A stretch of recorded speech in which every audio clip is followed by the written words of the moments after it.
The Gaza war is entering its 11th day after another night of Israeli airstrikes that have killed dozens of people and wounded hundreds.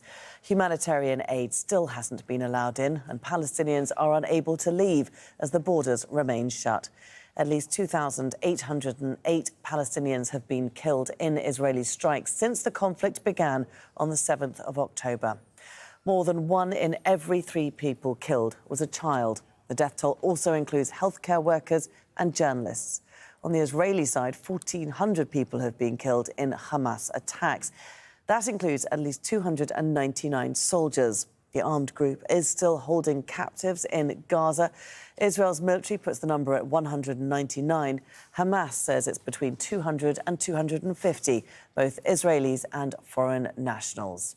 Well, let's get the very latest from inside Gaza and speak to Safwat Al-Khalout. He joins us on the phone. Safwat, those airstrikes are continuing this morning. It's 9 a.m. there now. How many people are you aware of have been killed or injured in these strikes overnight? Well, the Minister of Health says 70 people at least killed in the air raids that the Israeli warriors have been carrying since the early morning or since midnight. The Israeli army carried out raids or strikes on 3 different areas in the south of the Gaza Strip where they asked people to move in. So these airstrikes have been intensified in Khan Yunis and in Rafah and in Deir el-Balah, where we are staying now. So these 3 places, which are considered as the southern part of the Gaza Strip, are the places where the Israeli army asked the people in Gaza and the north of Gaza to move to. So we learned that many families, those who moved from Gaza and from the north of Gaza Strip are relocated in the south, have been killed with the other families where they are staying with.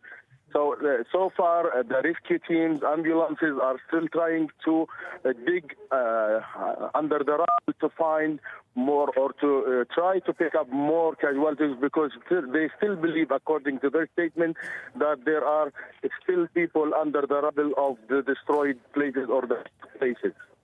And Safwat, people are still gathering at the Rafah crossing into Egypt, hoping that it will open?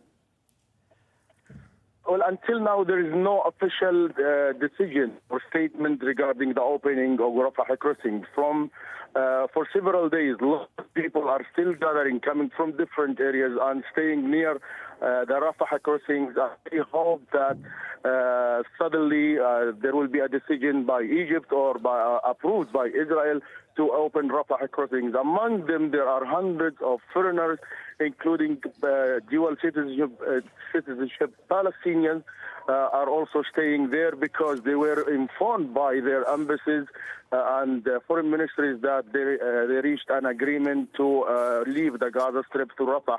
But they told us also that they were informed that Egypt is still preconditioning the approving or the opening of Rafah crossing for them to leave with the delivery of the humanitarian aid that Egypt has been preparing together with regional and Islamic countries who have been sending lots of aid and stock it in Al-Arish in the Egyptian side of Rafah crossing.